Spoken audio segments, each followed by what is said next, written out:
So this is a 2017 Cadillac XT5. I'm removing the rear differential. And in order to remove the rear differential, you have to remove the back bumper cover, not the whole bash bar and everything. And remove the exhaust from the bottom to be able to get it out of the way. So this section here has to come off because there's a screw right here that holds the back bumper cover on.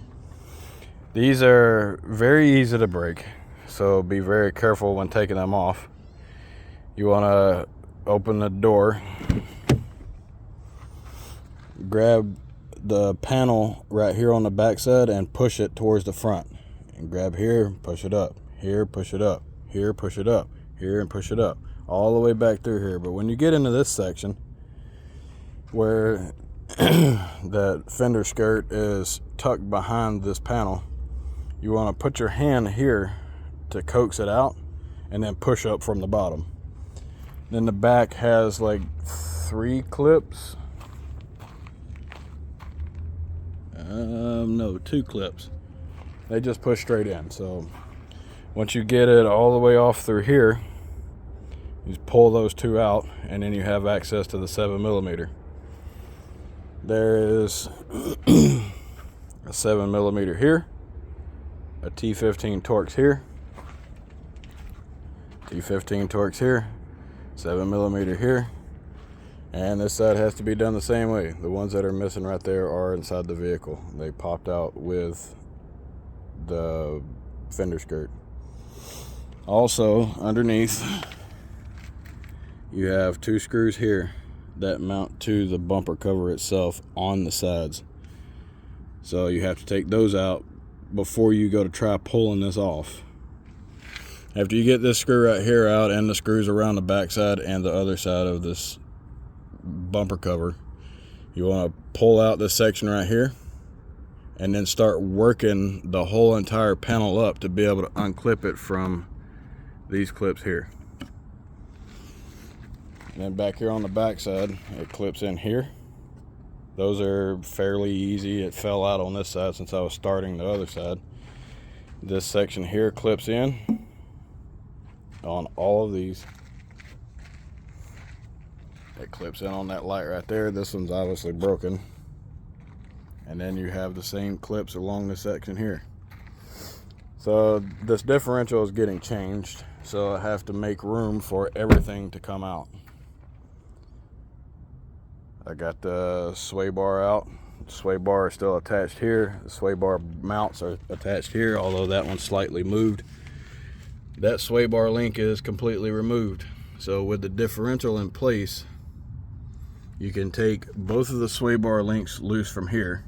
This is a 15 on this specific year. It may be different on other years. This is the same for the SRX and anything that is rear-wheel drive Cadillac. More especially if it has the torque tube.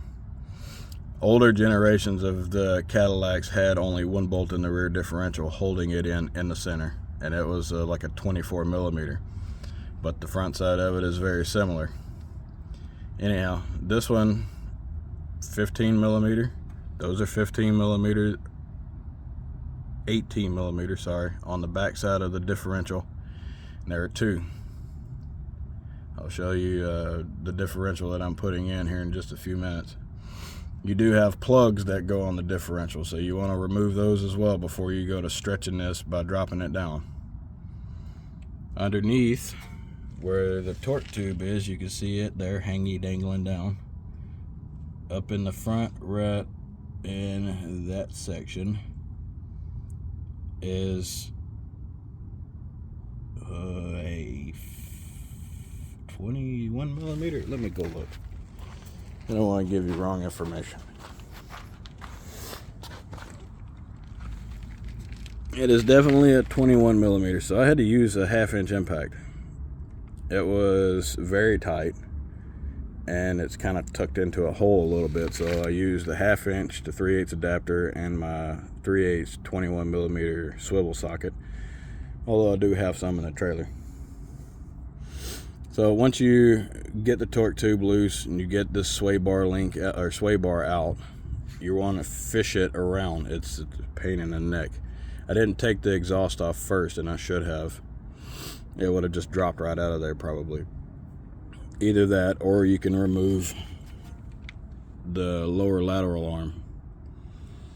Then it'll just drop right out the bottom, because it sits under the drive shaft over top of the lateral arm and then bolts in here. So if you take at least one out, it'll drop it out enough to be able to fish it the rest of the way out of there. I was already in the process of doing it the other way, so I just finished doing it that way. Going back in is going to be a different story though. The differential, once you get it loose,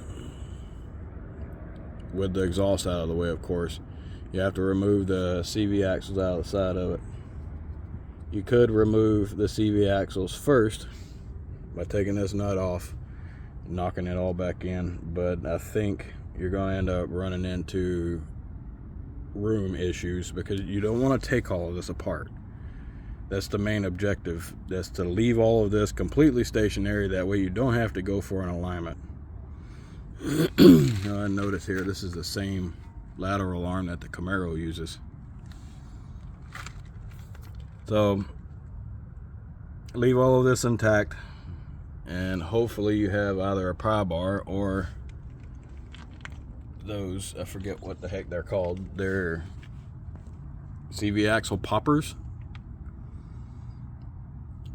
When the exhaust is down, you can reach inside of there and pop those out. It should be fairly simple. So far it hasn't been very easy to get out, but I'm making progress slowly but surely. Let's see, what else am I missing here? You want to make sure it's supported by a jack. Don't forget to unplug your wires. Support it here with jack stand, and on the other side, I've got a lot of comments asking me where my jack stands are. It's because normally I'm in and out fast enough to where I don't really worry about using jack stands, because it takes me more time to set those up than it would be to go under the vehicle and do what I need to do. But in this instance, I'm going to be moving the car around and I have to use my jack, so I have to support it with a jack stand.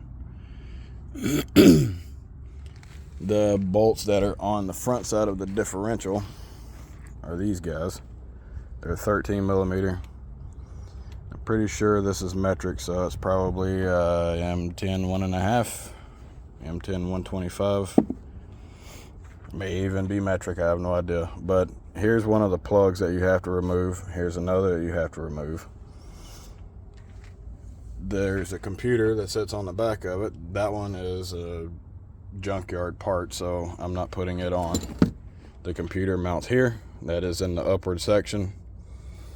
This is a T20 Torx on all four corners, and this back is where it mounts with the two 18 millimeter head bolts.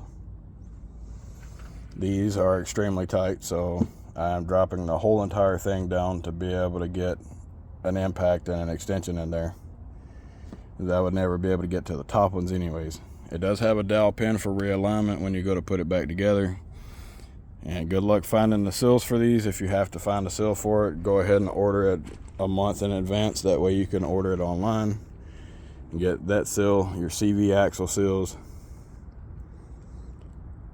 and maybe O-rings for these. I don't know exactly what comes in the kit.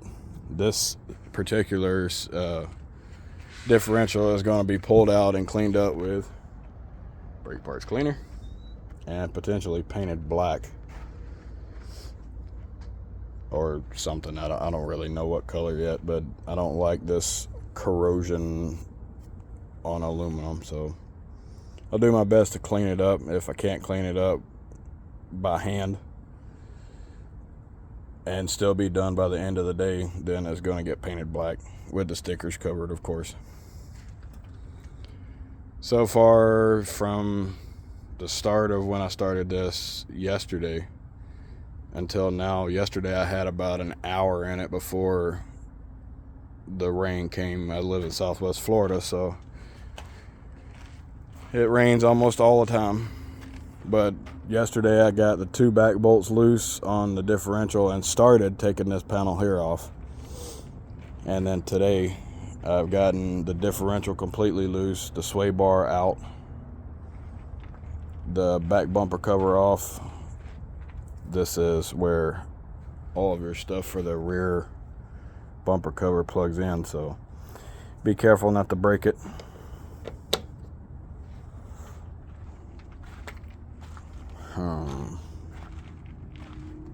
Not sure if anyone is looking at this video for reference or not, but if you need anything related to this vehicle, just let me know and I will try to get pictures or videos and send it to you, even if it's related to anything under the hood of this thing, although I'm not going to be under the hood of this.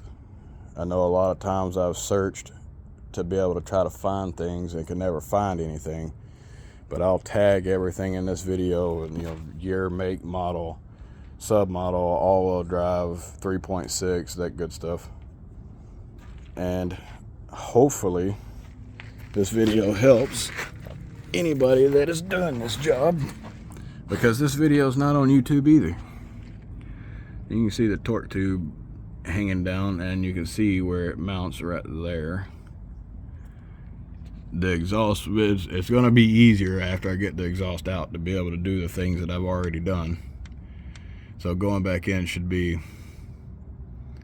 at least a part of a piece of cake. It's not going to be a full piece of cake, because it's going to be a nightmare regardless of what I do. But the exhaust on the back is loose. Here's the next hanger right there.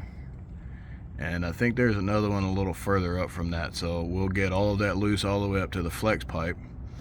Slide the exhaust to the side there a little bit. That way it gives us plenty of room. And of course I'm going to be fighting with this behemoth of a muffler, no matter what I do. And get it out of there. It shouldn't be too much longer from now, and I will have it out.